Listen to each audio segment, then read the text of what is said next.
The part that breaks people isn't the pain. It's the suspicion that it's going to add up to nothing. You can carry an enormous amount when you believe it's buying something. People carry two jobs: a diagnosis, a marriage coming apart in slow motion, a kid who won't return their calls.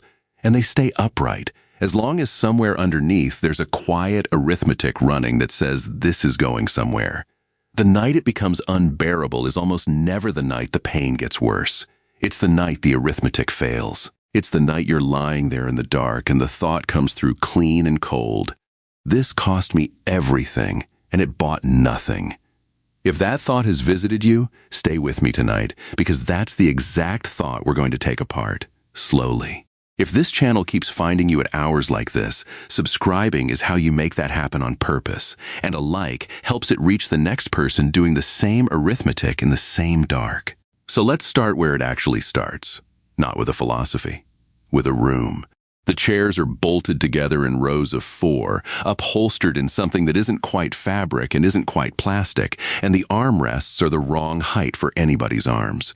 There's a television mounted near the ceiling with the sound off and the captions on, running a cooking segment nobody is watching. A vending machine hums against the far wall with one bag of pretzels hanging crooked in the coil. And the clock is behind you, mounted over the door you came in through, so that every time you want to know how long it's been, you have to turn your entire body around to look, and everyone in the room sees you do it. You know this room. Maybe you knew it for 6 hours on one specific Thursday. Maybe you knew it every other week for a year. And what you remember about it isn't the fear, exactly. It's the uselessness. Somewhere down a hallway you're not allowed to walk down. The most important thing in your life is being decided, and your entire contribution to it is sitting in a chair with your phone at 14%, refusing to play a game on it because playing a game would feel obscene. That's the specific kind of suffering almost nobody talks about, honestly. Not the sharp kind. The inert kind. The kind where you're not being asked to be brave or strong or anything at all. You're just being asked to be there while something takes from you. And here's the sentence that forms in a room like that, whether you say it out loud or not. What is this for? Not as a philosophical question, as an accusation. You're not asking the universe for a lecture. You're asking whether the hours you're currently living through are going to be part of your life, or just a hole in it. Most people spend their whole lives assuming there are only two possible answers to that. Either the pain was secretly good for you, a lesson, a gift, a blessing in disguise, or it was meaningless, a stretch of your one and only life that got taken and never gave anything back. And because the first answer is insulting to anyone who's actually been through something, most of us quietly settle for the second one. We decide it was wasted. We file it away. And we go on carrying it anyway, only now we're carrying it and resenting it, which is roughly twice the weight. What I want to walk you through tonight is a third answer.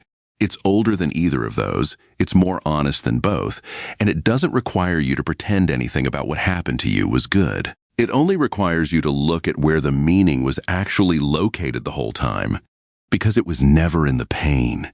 It was in you, standing next to it. Americans are unusually bad at this, and it isn't a character flaw. It's a habit built by a culture that solves things. We are extraordinary at fixing. Something breaks, we call somebody, we get a part, we get it working. That competence is genuinely beautiful, and it's why the casserole shows up on your porch within about 36 hours of anything terrible happening. Somebody's mother made it, somebody's neighbor drove it over, and it's covered in foil with reheating instructions written on masking tape.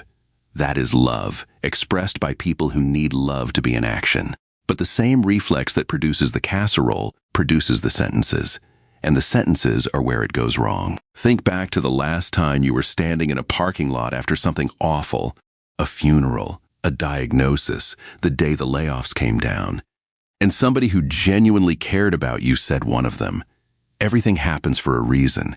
God doesn't give you more than you can handle. At least it wasn't worse. At least you had those years. At least you found out early. They weren't being cruel. They were doing triage.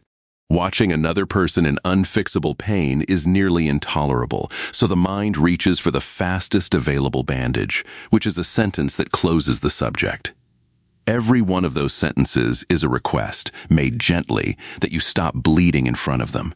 And notice what they all have in common. Every one of them tries to make your pain acceptable by claiming it was already justified, that somewhere out ahead there's a receipt and the ledger balances, and if you could just see the whole picture, you'd understand why this had to happen to you. That's the version of meaning most of us were handed. Meaning as justification. Meaning as an explanation that arrives later and makes the suffering okay in retrospect. That version deserves to die, and I want to be very direct about why. It's not just that it's unprovable, it's that it puts you in the position of having to defend your own worst experience. It asks the person with the loss to become the lawyer for the loss. And when you can't do it, when you sit there at 2 in the morning and honestly cannot construct a reason why a decent person had to go through that, you conclude that the failure is yours, that you're bitter, that you haven't healed right, that everybody else found their silver lining and you're still standing in the rain looking for yours. You were never the problem. The frame was. The man I want to bring in here spent a career dismantling exactly that frame. Viktor Frankl was a Viennese psychiatrist, and he built a whole approach to therapy around a single stubborn idea. He called it logotherapy, which just means therapy oriented around meaning, from the Greek word for meaning, logos. His claim was simple and, at the time, almost heretical among his colleagues. The deepest drive in a human being isn't pleasure, and it isn't power. It's the need for what you're doing to matter. And here's what almost nobody knows about him, because his biography tends to swallow his thinking. Frankl developed the core of that idea in the 1930s, working with ordinary patients. The depressed, the suicidal, the quietly hopeless of a European city. He worked it out before the catastrophe of his own life, not because of it. He survived Nazi concentration camps, and he lost nearly everyone he loved in them. And afterward, he was extremely careful to say that the camps hadn't taught him this. They had only tested it. He didn't want his conclusions to belong to an extreme experience. He wanted them to belong to your Tuesday. So let's take him at his word and stay in your Tuesday. Because he never once said the suffering was good. He said something much stranger and much more useful, and it took him a lifetime to say it plainly. Suffering doesn't have to be justified in order to be meaningful. Those are two different operations, and we've been demanding the wrong one from ourselves for a very long time. Go back to the waiting room with me for a second, because something is happening in there that you almost certainly didn't count as an event. You can't operate on anyone. You can't change the result. You can't speed up the clock behind your head. Every lever a person normally has is gone. And yet, in that chair, you are doing about 9 things. You're deciding whether to call your sister now or wait until there's actual news.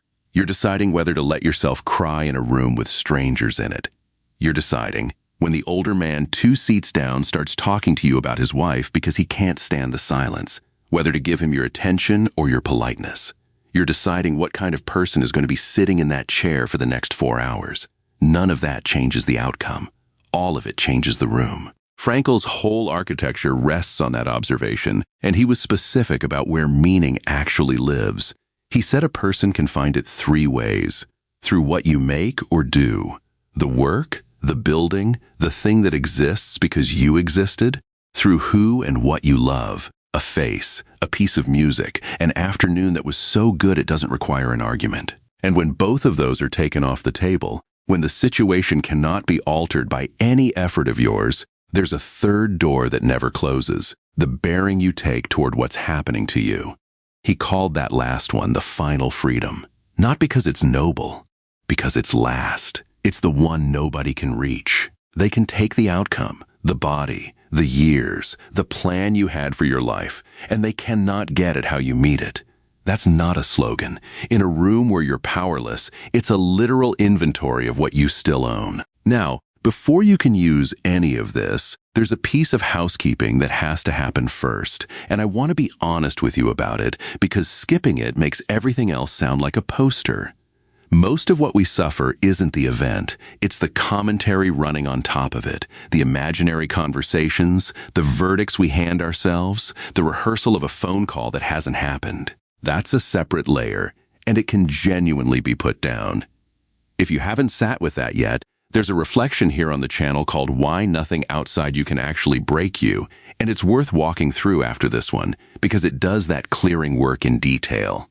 But tonight we're standing on the other side of that clearing. Because here's the thing that a purely stoic approach doesn't quite answer. Strip away every judgment you added. Cut out all the noise you generated. There is still a residue. There is still a woman who is actually gone, a body that's actually sick, a life that actually isn't the one you were building. Some weight is real, and it doesn't shrink when you look at it clearly. It just gets accurate. That accurate weight is what Frankl is for. He isn't asking you to think your way out of the room. He's asking a different question entirely, and it's the question that reorganizes everything. Given that you are in this room, and given that you cannot leave, what is being asked of you in here? And you feel your whole chest resist that, don't you? Because nothing should be asked of you. You're the one it's happening to. You've already paid. I know. Sit with the resistance for a minute, because it's pointing at something real, and we're going to come back to it. For now, just notice this. In the worst hours of your life, you were still choosing things. You may have chosen badly. You may barely remember choosing at all. But something in you was still steering, and the fact that you can't stop steering, even in a room where steering seems pointless, is not a small piece of information about what a human being is. The waiting room is the obvious version. The one that gets people is quieter, and it comes with a cardboard box. You know how a layoff actually goes now. It isn't dramatic. There's a calendar invite with a vague title and a name on it you don't recognize from a department you've never dealt with. There's 15 minutes of language that was written by a lawyer and is being read by someone who feels sick about it. There's a folder. Somebody walks you back to your desk, not because they think you'll do anything, but because that's the policy. And the two of you make small talk on the way like it's a normal Wednesday. You put a mug and a phone charger and a framed photo in a box. Your badge goes on the counter with a plastic click that you will hear again, out of nowhere, for about 2 years. And then it's Tuesday at 10 in the morning and you're standing in your kitchen in a t-shirt and the house is silent. And you understand for the first time in your adult life that a week has no shape of its own. It was the job that had a shape. The week was just poured into it. That's the part nobody prepares you for. It isn't the money, at least not in the first month. It's that a whole answer disappeared. Somebody asks what you do, and there's a 2-second gap where the answer used to live, and in that gap you learn something uncomfortable about how much of your identity was subcontracted out to a company that made a business decision about you on a spreadsheet. Here's what nobody tells you about that stretch.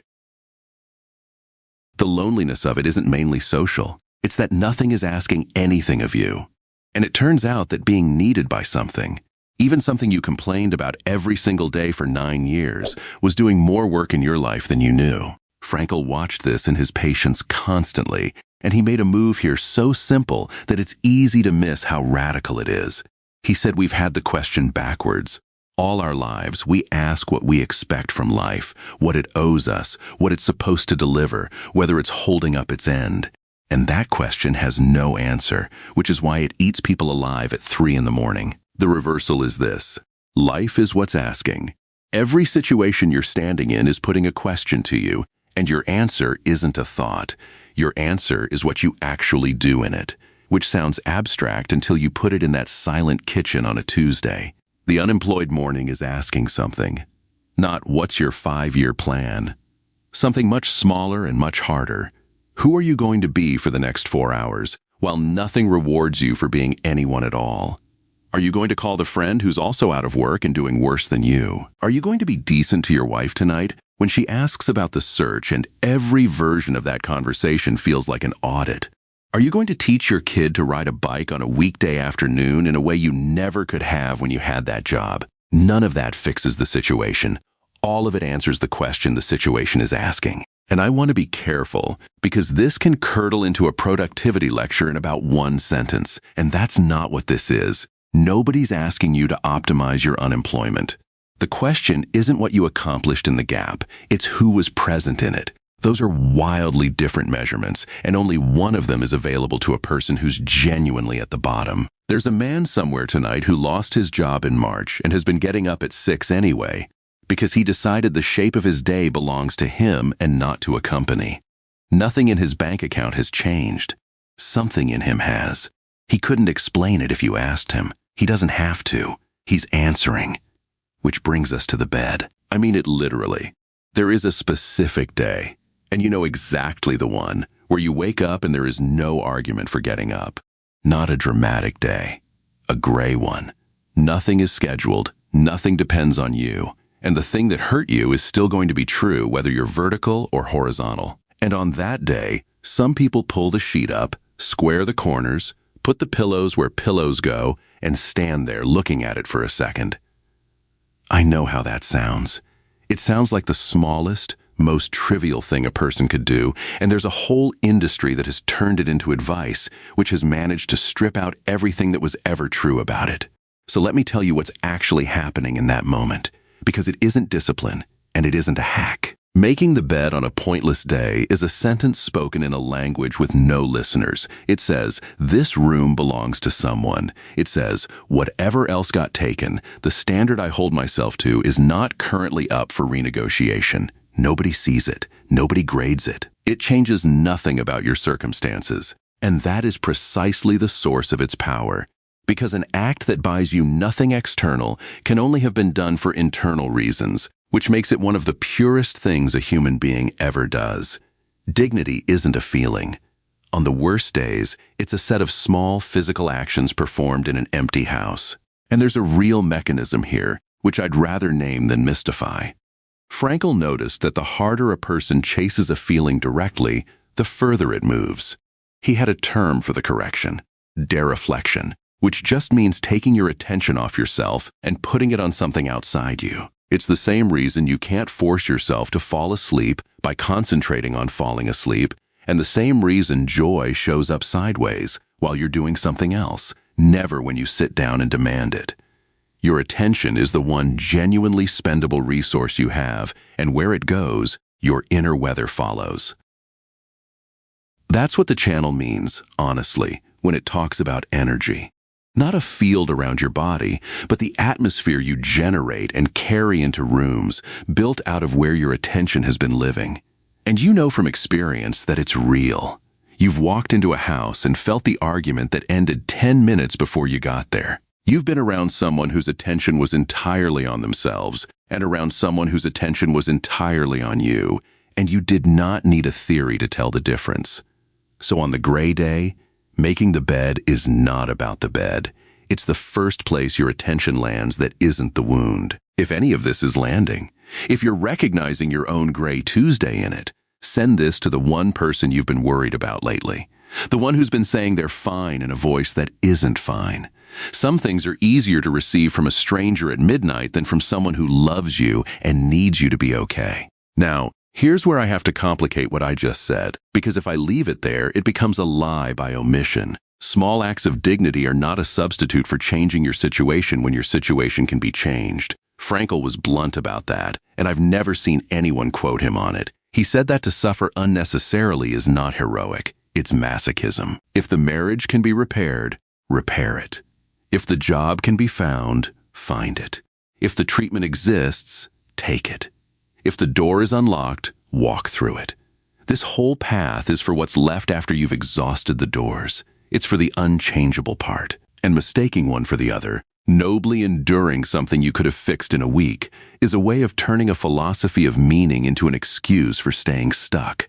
Honest question, and you don't have to answer it out loud. Which one is yours right now?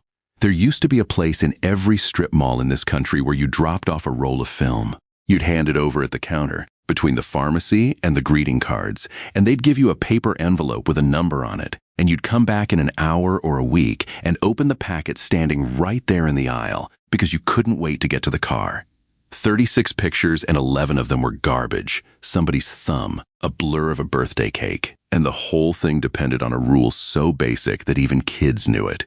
You do not open the canister early. Crack it in daylight and you don't get the pictures faster. You get nothing at all. The image needs the dark, not because the dark is kind and not because the dark is generous, because the chemistry of the thing requires a period where nothing can be seen. I've been looking for an honest way to describe what happens inside a hard season of a life, and that's the closest I can get. Notice what the darkroom is not saying. It isn't saying the dark put the picture there.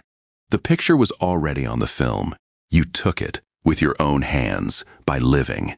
It isn't saying the dark is good, or that it was sent for your benefit, or that a wise hand arranged it. It's saying something smaller and truer. There are things about yourself that do not become visible in ordinary light, and the period where you can't see is not automatically the same thing as the period where nothing is happening. Every person who has come out the far side of something says a version of this, and they always sound slightly embarrassed saying it, because they know how it lands on people still inside it. They don't say they're grateful for it.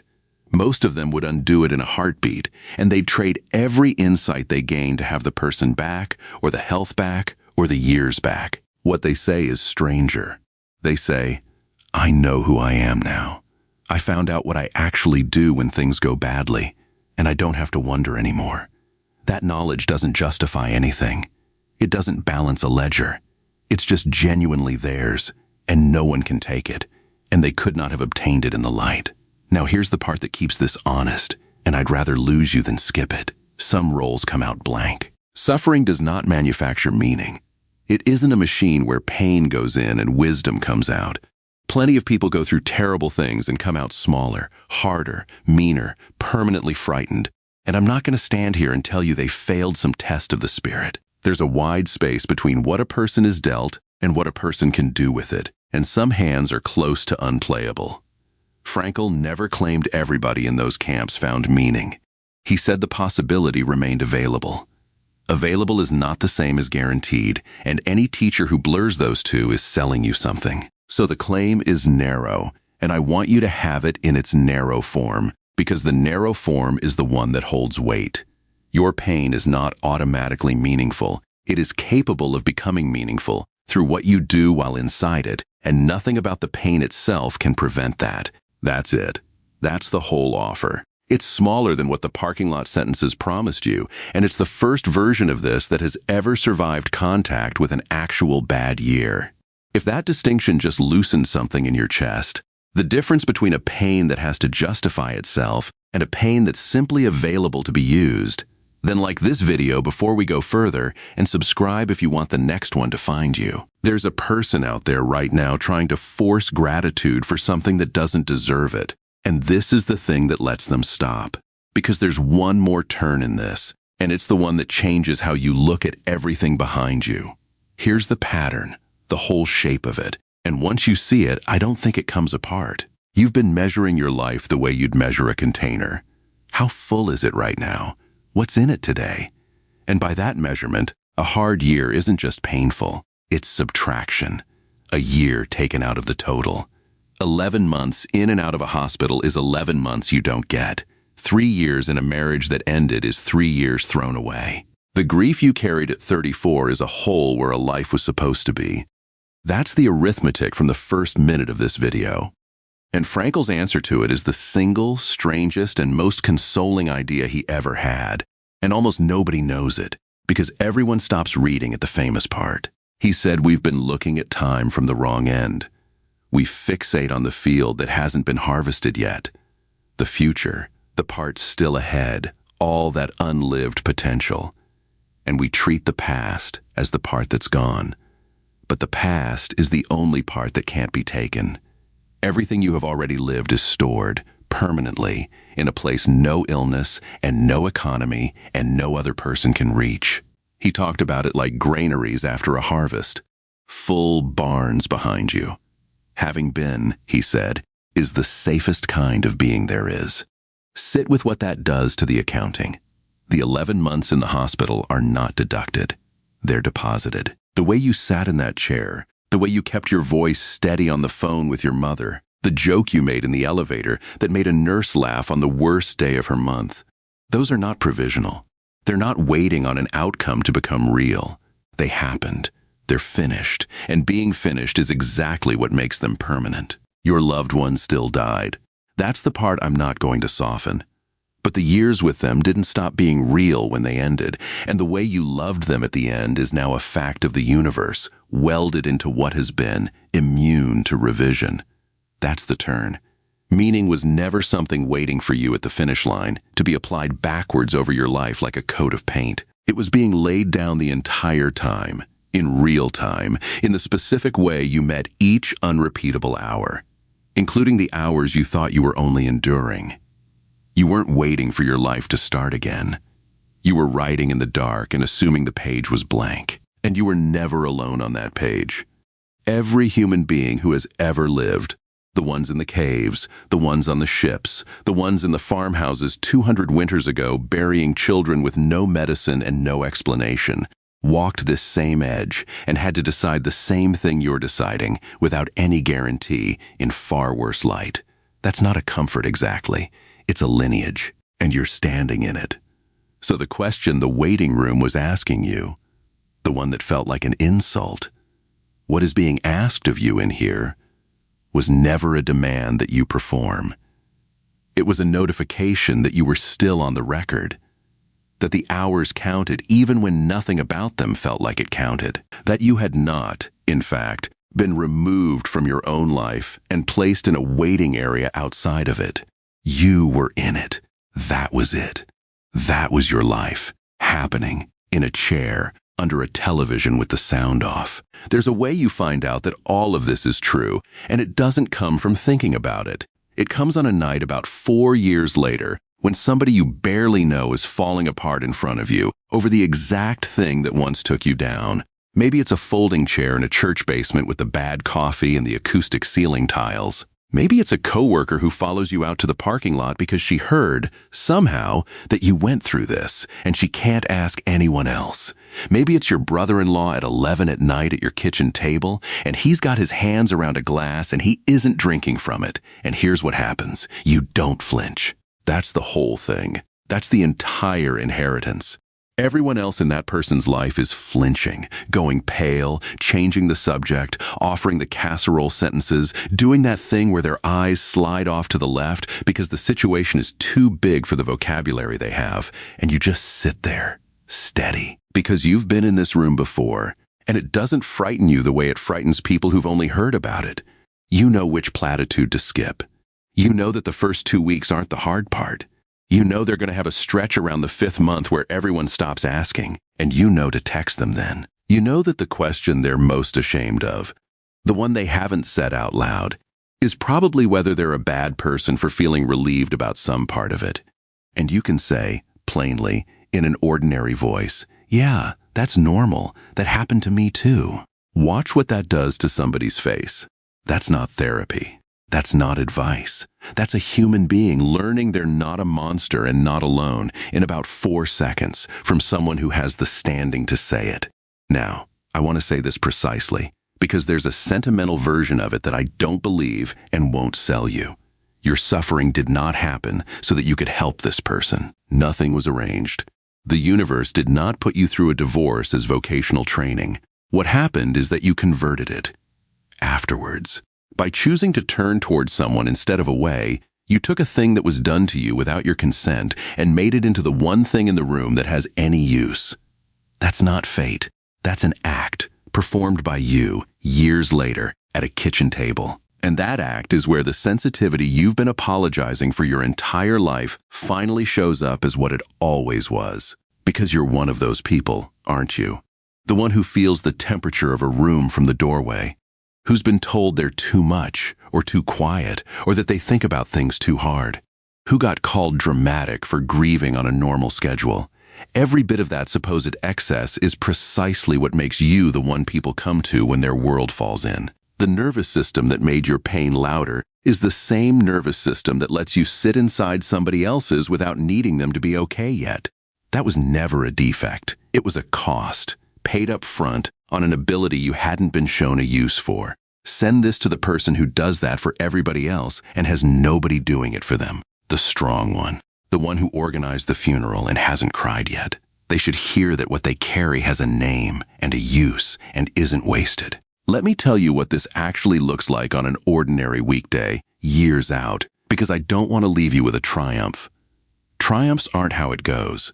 What happens is that you're in a grocery store and a song comes on above the produce, and it takes 8 seconds to knock the air out of you, and then you buy the bananas anyway. What happens is that a certain kind of overcast afternoon in early November puts a weight in your chest, and you don't fight it. You just say, quietly, to no one, "Oh, it's this week again."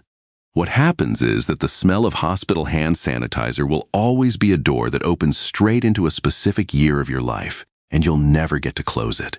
It does not go away, and it does not need to. That's the distinction that saves people, and it's worth stating flatly. Healed is not the same as integrated. Healed suggests you go back to who you were before, with no evidence left. Integrated means the thing is inside the structure now. It's load-bearing, it's part of how you stand, and if you removed it, the whole building would be a different shape. You don't want it gone. You want it carried well. Frankl had a phrase for the posture that makes that possible, and it's the least fashionable idea in modern life. He called it tragic optimism, saying yes to your life while fully admitting the parts of it that are unbearable without pretending any of it away. Not positive thinking. Positive thinking requires you to lie about at least one thing.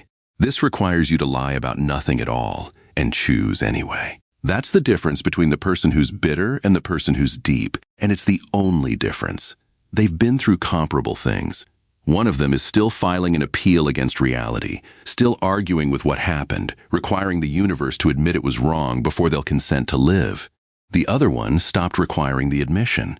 They didn't forgive it, exactly. They just stopped waiting on a verdict that was never coming and turned around to look at what's still in front of them. And when you stop demanding that your pain be justified, something quiet gets returned to you, and this is the part I most want you to have. The energy comes back.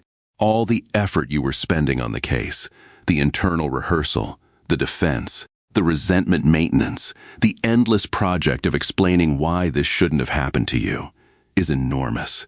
It runs day and night, and it's the reason you can sleep 9 hours and wake up exhausted. When the case is dropped, that whole current is freed, and it comes back into your hands, and you get to spend it on your actual life. That's not mysticism. That's what happens to a nervous system that stops fighting a war it can't win. You'll notice it in small, unglamorous ways. Music gets in again. Food tastes like something. You laugh at something stupid, and it doesn't feel like a betrayal. Somebody tells you about their day, and you're actually there for it the whole way through. That's what he meant by saying yes to life in spite of everything. Not enthusiasm. Consent. A person deciding, without any evidence being offered in exchange, that they're going to be present for the remainder. And the strange thing, the thing you'll only believe once it happens to you, is that the depth you get afterward isn't a consolation prize for what you lost. It's simply a different quality of being alive, one that the version of you who never went through it could not have accessed. You'd still undo it. You'd still hand it all back to have them here. Both of those are true at once, and holding both is the whole skill. So the arithmetic from the beginning. This cost me everything and bought nothing. I want to give it back to you now, corrected. It cost you everything. That part stands. Nobody's going to talk you out of the price, and you should stop letting people try. But it didn't buy nothing. It didn't buy anything either, because that was never the right verb. Buying is a transaction, and transactions require someone on the other side of the counter, and there was nobody there. That's the loneliest discovery a person makes, and it's also the doorway out of the room. No one is going to reimburse you. No cosmic clerk is going to hand you a receipt showing what it was for. What you get instead is stranger and better. You were there, and what you did while you were there is permanent. The way you sat in the chair. The bed you made on the day it made no sense. The 4 hours you were decent to someone when you had every excuse not to be. The night you sat across a table from a stranger's grief and didn't flinch. None of that was waiting on a verdict. It's already in the barn. It's already the safest kind of being there is. I'd like to know something, and I mean this as an actual question, not a prompt. What's the one thing you carried that you'd never wish on another living person, and that you also can't imagine who you'd be without? Leave it below. Say as much or as little as you want. Someone reading these tonight is going to find their own life in your sentence and feel less insane for a minute, and that's worth more than anything I could say here. And if you want to keep walking, subscribe, because there's more of this coming and it goes deeper. Leave a like if something in this reached the real thing rather than the surface. It's how the next person who's awake at this hour, running the same arithmetic, gets found by it. One more thing before I let you go into the quiet. There's a layer underneath all of this that we didn't touch tonight. The suffering that isn't handed to you by the world at all, but manufactured at home, in the verdicts you issue about yourself before anyone else gets a vote. That's a different weight, and it comes off a different way. Why nothing outside you can actually break you is the reflection here that walks through it. And if you haven't sat with that one yet, go there next. Clear out what you're adding, and what remains is what tonight was for. And if there's someone in your life who's in the hard part right now, actually in it, not on the far side, send them this, not with a paragraph. Just send it. Let them find whatever they find. Here's where I'll leave you. Whatever you're carrying tonight, you don't have to make peace with it. You don't have to find the reason. You don't have to be grateful. And anyone who requires that of you is asking for their own comfort, not yours. Nobody is going to ask you to call it good. What you'll be asked, quietly, by every ordinary day that comes after, is what you did while it was heavy. And that answer is already being written, in the dark, in your own handwriting.